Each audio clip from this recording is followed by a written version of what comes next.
The word jihad is mentioned in the Quran about 41 times.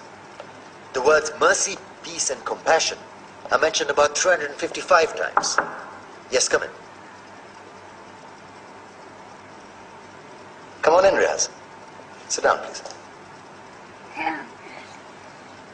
Contrary to popular belief in most Western cultures, Islam is a religion that preaches peace and tolerance.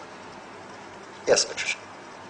If Islam truly is a religion that preaches peace, then how come the world's most troubled spots, the West Bank, Afghanistan, Pakistan, Iraq, they're all plagued with Islamic terrorism? Well, that depends on your definition of terrorism. Some might argue that the U.S. invasions of countries like Iraq and Afghanistan are also acts of terrorism. No, those were acts of war to get rid of despotic regimes. Or a means of getting at a country's oil.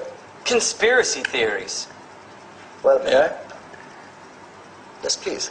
Go ahead, Riaz. Mr. Khan is right. I mean, if we're talking about terrorists, the world's biggest terrorists are the white superpowers. Come on now. No, really, stop and think about it. Explain 9/11. Okay. Do you know how many people died in the Twin Towers strike? Around 3,000. And do you have any idea how many people died in the bombing of Afghanistan? Take a wild guess. More than 15,000 people died. And that's just conservative figures. About 50,000 tons of explosives were dropped on innocent civilians. Men, women, children. Yeah, but that was because of the Taliban. Now that you brought it up, did you know that the Taliban was a creation of the CIA to fight the Russians? Whatever. They were still harboring terrorists. Yeah, right. Terrorists that were never found. Just like the weapons of mass destruction that were never found in Iraq. Do you want to get into the death toll in Iraq? 500,000 civilians and counting.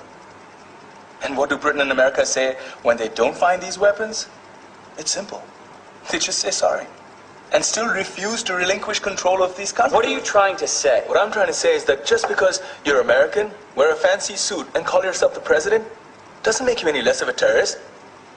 I'm saying that if you don't stop meddling in other people's countries, you will face a backlash. If Muslims like you feel that way, then why don't you get out of our country? We will. As soon as you promise to leave ours.